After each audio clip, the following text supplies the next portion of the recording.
Bab 21. Apakah aku terlihat bodoh? Setelah kembali ke aula miliknya, Sander langsung mulai berkultivasi, menerobos ranah Tongling. Saat bertarung dengan raksasa sebelumnya, dia sudah menyadari kelemahan dirinya, yaitu energi Xuan pada tubuhnya tidak mencukupi. Terutama dalam mengendalikan pedang energi misterinya sangat tidak mencukupi. Ranah Wanfa sudah tidak cukup untuk mendukungnya dalam mengendalikan pedang terbang. Dia harus meningkatkan ranah kultivasinya. Setelah memiliki teknik kultivasi tingkat Xian, sangat mudah baginya untuk mencapai ranah Tongling. Hanya dalam waktu kurang dari 2 hari, Sander sudah menerobos ke ranah Tongling dari ranah Wanfa. Selain itu, setelah menembus ranah Tongling, kekuatannya secara keseluruhan mengalami peningkatan kualitas, terutama dari segi mengendalikan pedang terbang. Terlebih lagi, kecepatan pedang terbangnya mengalami peningkatan setidaknya 2 kali lipat. Sander tidak terburu-buru untuk menerobos ke ranah jiwa ilahi, sebab dia memahami prinsip untuk tidak boleh terburu-buru dalam mencapai sesuatu. Seringkali, tidak baik bagi pria untuk melakukan sesuatu dengan terlalu cepat. Misalnya dalam hal itu, dia harus menstabilkan ranah kultivasinya terlebih dahulu. Jadi, Sander setiap harinya akan pergi ke tingkat 9 pagoda ujian. Raksasa itu selalu hadir di sana dan tidak akan hilang setelah melewati rintangan. Tentu saja, seseorang hanya bisa melewati rintangan untuk 1 kali. Setelah itu, sekalipun mengalahkan raksasa lagi, dia tidak akan mendapatkan hadiah apapun.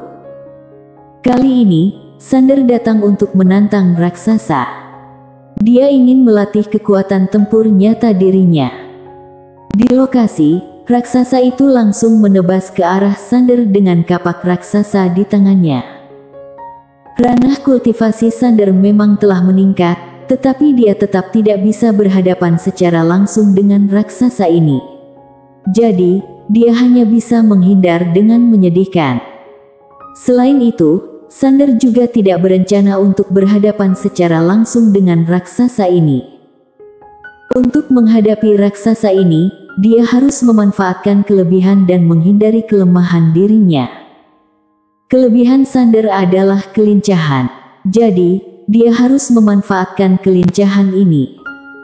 Sama halnya dengan tingkat 8, Sander terus-menerus menghindar sembari memahami pola gerakan raksasa ini, lalu pada akhirnya menetapkan kelemahan lawan.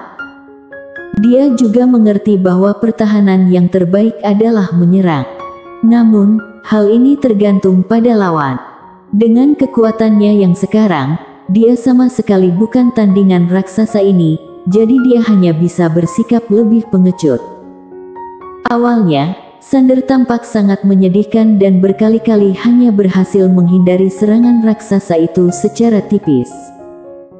Akan tetapi, seiring dengan berjalannya waktu, Sander mulai memahami pola gerakan raksasa ini. Pada saat yang sama, dia juga mengetahui cara untuk menyerang balik, yakni melancarkan serangan balik pada saat kapak raksasanya mendarat. Itu adalah waktu terbaik. Hanya saja, daya pertahanan raksasa terlalu menakjubkan. Sekalipun kekuatan pedang terbangnya telah meningkat, dia tetap tidak bisa menyebabkan cedera fatal terhadap raksasa dan hanya bisa mengakumulasi sedikit demi sedikit. Waktu terus berlalu, sementara Sander terus mengakumulasi cedera pada tubuh raksasa. Sama seperti sebelumnya, tenggorokan raksasa itu berangsur-angsur menunjukkan luka yang disebabkan oleh Sander. Di sisi lain, Sander juga tidak berani serakah. Setiap kali ada kesempatan, dia hanya akan menebas sekali, lalu langsung menghindar. Dengan situasi seperti ini, waktu 1 hari pun berlalu. Luka di tenggorokan raksasa itu juga makin membesar. Pada saat ini, Sander merasa sangat tegang. Sebab, raksasa itu memiliki kesempatan tidak terbatas untuk berbuat kesalahan, sementara Sander tidak boleh berbuat kesalahan bahkan untuk sekalipun. Jika berbuat satu kesalahan, sekalipun tidak tewas, dia juga akan mengalami cedera berat. 1 hari berlalu lagi. Terlihat kapak raksasa itu memeleset, lalu Sander tiba-tiba menebas tenggorokan raksasa itu. Fiuh! Kepala raksasa itu langsung terbang keluar. Di sisi lain, Sander terus bergerak mundur. Benar saja, ketika kepala raksasa itu terpental, dia mendadak mengayunkan kapak raksasa di tangannya ke sekeliling. Kapak raksasa sontak memunculkan kekuatan guntur yang mengerikan, energi demi energi meledak tanpa henti dan menimbulkan suara menggelegar. Saat kekuatan kapak raksasa sepenuhnya mereda dan terjatuh di tanah, Sander langsung menghela napas lega dan jatuh dengan lemas. Dia sangat kelelahan. Pertempuran dengan intensitas tinggi selama 2 hari sungguh membuatnya hampir tumbang. Akan tetapi, semua ini layak untuk dilakukan. Dalam pertempuran nyata kali ini, kekuatan tempur nyatanya mengalami peningkatan yang signifikan. Sebenarnya, dia tidak terlalu peduli terhadap ranah kultivasi. Ranah kultivasi hanya untuk pengukuran. Hal sesungguhnya yang dia pedulikan adalah kekuatan tempur nyata. Terdapat banyak kondisi di mana 2 orang dengan ranah kultivasi yang sama justru memiliki kesenjangan kekuatan tempur nyata yang sangat besar. Hal yang patut diungkit adalah Sander tidak menggunakan pedang Hangdao.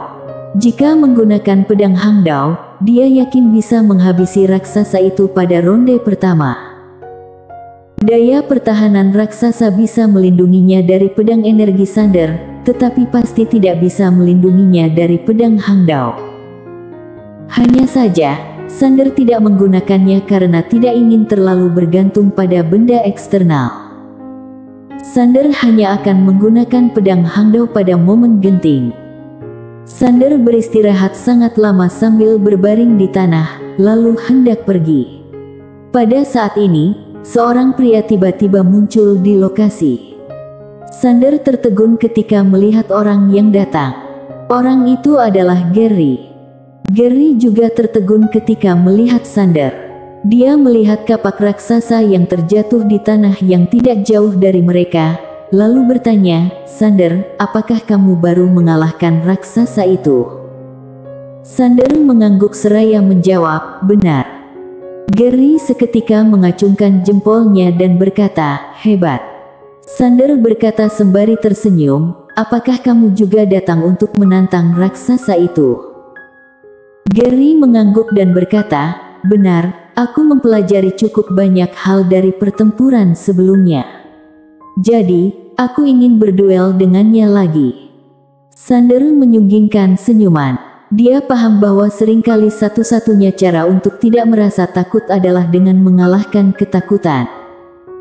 Setelah mengalahkan raksasa itu, dia dan Gary tidak akan merasa takut terhadap raksasa itu lagi. Sander berkata sambil tersenyum, "Gary, silakan. Aku akan pulang dulu." Gary mengangguk, "Baik." Sander pun berbalik dan pergi. Setelah itu, dari waktu ke waktu akan terdengar suara ledakan di dalam tingkat 9. Setelah keluar dari pagoda ujian, Sander tiba di perpustakaan Akademi Guanxuan. Di dalam perpustakaan terdapat beragam jenis buku. Membaca buku. Selain berkultivasi, hal yang paling disukai Sander di kediaman Ye adalah membaca buku. Membaca buku bisa meningkatkan pikiran, menyadari tingkat pengetahuan diri dan memahami kemanusiaan seseorang dengan jelas. Terlebih lagi, membaca buku juga bisa membawakan manfaat bagi kultivasi. Membaca bisa menenangkan pikiran, berfokus dan introspeksi diri. Hanya tersisa belasan hari hingga hari pertandingan dengan Ronald. Selama beberapa hari ini, selain berlatih di pagoda ujian setiap hari, Sander juga terus membaca buku. 3 hari sebelum pertandingan di arena penentu hidup, Ronald meninggalkan pagoda ujian. Ronald duduk bersila di salah satu puncak gunung, aura yang kuat terpancar dari sekujur tubuhnya. Ranah Tongling.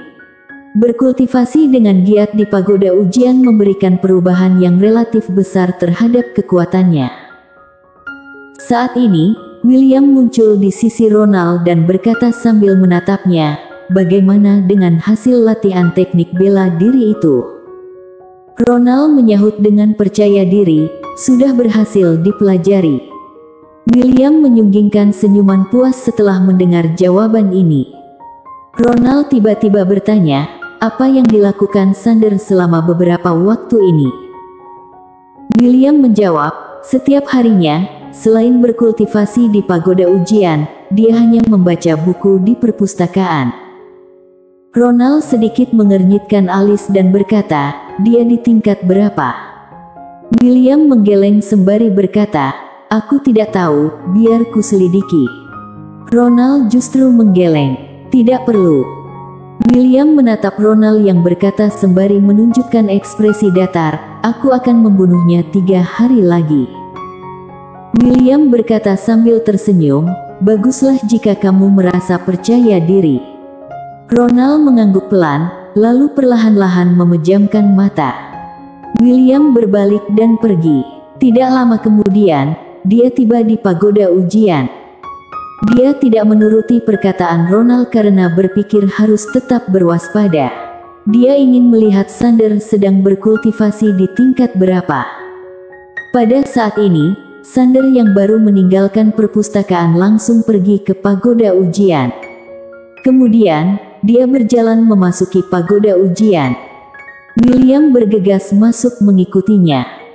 William mengikuti Sander secara diam-diam hingga tingkat 7. Ketika melihat Sander memasuki tingkat 7, William sontak merasa lega. Akan tetapi, dia tidak pergi dan malah menunggu. Sekitar 2 jam kemudian, Sander yang tampak sangat lemah meninggalkan tingkat 7. William diam-diam melirik Sander sekilas sebelum pergi dengan perasaan tenang. Sander berjalan ke arah luar. Pada saat ini, pagoda kecil mendadak bertanya, "Kamu sedang mewaspadai Ronald?" Sander mengangguk. Pagoda kecil bertanya dengan tidak mengerti, "Untuk apa?" Bersambung.